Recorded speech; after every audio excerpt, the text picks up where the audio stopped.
नमस्ते सदावत सले मातृभूमि। जय हिंद दोस्तों, शुरू करते हैं आज के डिफेंस समाचारों को। बढ़ते पहले डिफेंस अपडेट की तरफ। दोस्तों, गार्डन रिच शिप बिल्डर को रक्षा मंत्रालय की तरफ से 248.5 करोड़ रुपए का कॉन्ट्रैक्ट मिला है, जिसके तहत 30 मिलीमीटर की नेवल सरफेस गन्स की 10 यूनिटें इंडियन नेवी के लिए बनाएगा। कहा यह जा रहा है कि ये जो 30 मिलीमीटर की नेवल सरफेस गन है, इन्हें छोटे वारशिप और ऑक्सिलरी वेसल्स में लगाया जाएगा, इंडियन नेवी और इंडियन कोस्ट गार्ड के। चलिए बढ़ते हैं नेक्स्ट अपडेट की तरफ। दोस्तों, आप सब जानते हैं कि प्रोजेक्ट 75I में लगातार देरी हो रही है और ये जो प्रोजेक्ट है वो सिंगल वेंडर सिचुएशन में पहुंच चुका है।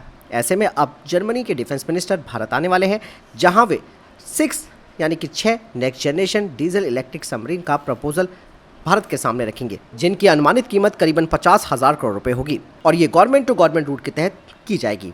वहीं कुछ रिपोर्ट्स ये भी आ रही है कि साउथ कोरिया भी इसी तरीके का प्रपोजल तैयार कर रहा है अपनी KSS सबमरीन्स के लिए, जो कि गवर्नमेंट टू गवर्नमेंट रूट के तहत होंगी।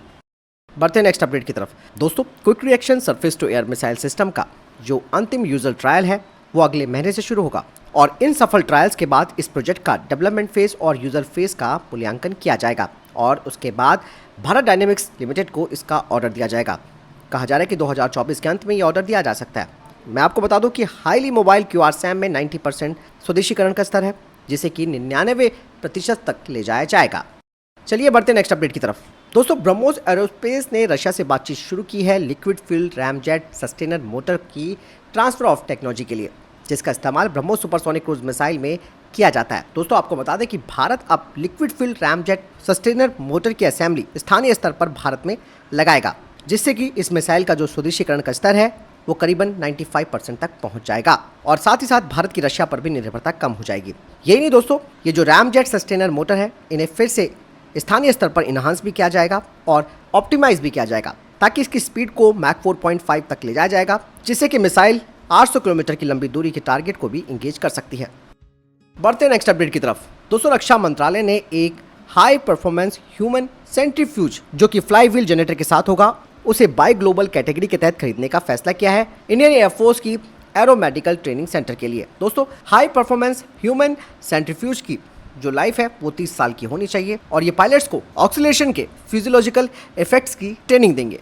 साथ ही कॉम्बैट जी स्ट्रेस और एंटी जी ट्रेनिंग मैनुअर की भी ये ट्रेनिंग देगा। बढ़ते अगले अपडेट की तरफ। दोस्तों, आप सब जानते हैं कि पाकिस्तान को अमेरिका की तरफ से $400 मिलियन का जो पैकेज दिया जा रहा है F-16 फाइटर जेट को अपग्रेड करने के लिए, और इस F-16 पैकेज के तहत पाकिस्तान को टेक्निकल और लॉजिस्टिक सर्विसेज दी जाएंगी भविष्य की मेंटेनेंस के लिए। अब दोस्तों, पाकिस्तान में लॉबी भी एक्टिव हो चुकी है पेंटागन और US state department of defence के बीच में, ताकि पाकिस्तान के 80 F-16 फाइटर जेट्स के वेपन पैकेज को भी अपग्रेड किया जाए, जिनमें कि 160 किलोमीटर इनहांस C7 एमराम वेरिएंट को लगाए जाने की बातचीत चल रही है। बढ़ते नेक्स्ट अपडेट की तरफ। दोस्तों, एयरबस ने घोषणा की है कि भारत के पहले C295 एयरक्राफ्ट ने अपना सेल्फ प्रोटेक्शन इक्विपमेंट के साथ परीक्षण शुरू कर दिया है। बाकायदा इसके लिए एयरबस ने अपने ट्विटर अकाउंट पर वीडियो भी शेयर किया है। आपको बता दें कि जो सेल्फ प्रोटेक्शन सिस्टम है वो इस एयरक्राफ्ट का अभिन्न अंग है, जो कि कॉम्बैट सिचुएशन में यानी कि युद्ध की स्थिति में विमान की सर्वाइबिलिटी को बढ़ाता है।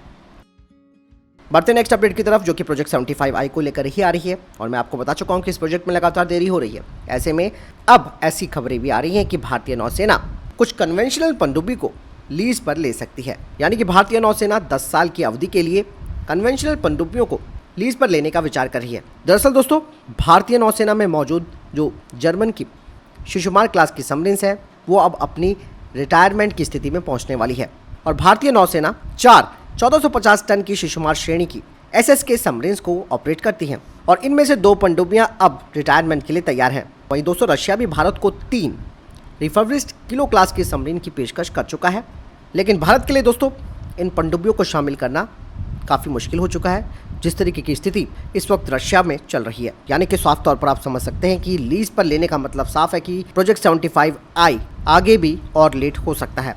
इसीलिए इस अंतर को पाटने के लिए लीज का विकल्प भारतीय नौसेना चुनने जा रही है। बढ़ते नेक्स्ट अपडेट की तरफ। दोस्तों, DRDO अब नेक्स्ट जनरेशन के हथियारों को बना रहा है, जिनमें कि लेजर प्रणाली खास तौर पर बनाई जा रही है। DRDO की तरफ से कहा जा रहा है कि वो state of the art cutting edge technology पर काम कर रहा है, जैसे कि लेजर बीम और high power microwave. Laser beam technology दोस्तों कई तरीके के एडवांटेजेस देती है, जिसमें कि हाई प्रिसीजन, स्पीड और स्केलेबिलिटी शामिल होती है। और डायरेक्टेड एनर्जी का इस्तेमाल करके दुश्मनों के अलग अलग टारगेट को न्यूट्रलाइज किया जा सकता है, जिसमें कि अनमैन्ड एरियल व्हीकल्स, मिसाइल और दूसरे एयरबॉर्न थ्रेट्स शामिल हैं।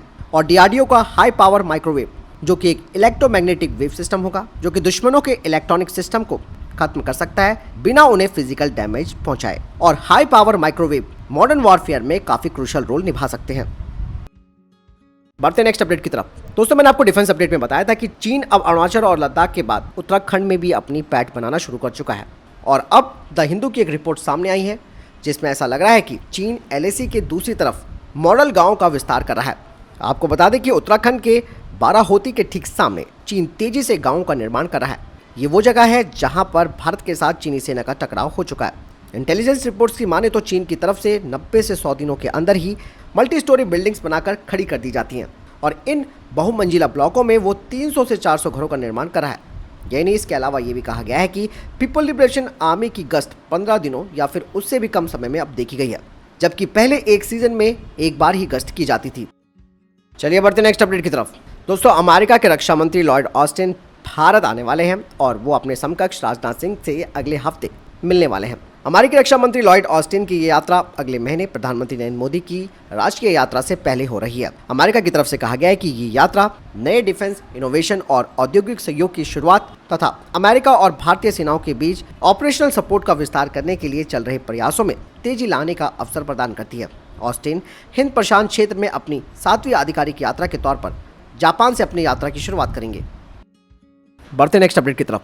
दोस्तों, इसरो के अध्यक्ष एस सोमनाथम जी ने कहा कि भारत वैदिक काल से ही एक ज्ञानी समाज था, जहां गणित, चिकित्सा, तत्व मीमांसा, खगोल विज्ञान आदि इसमें शामिल थे, जो कि संस्कृत में लिखे गए थे।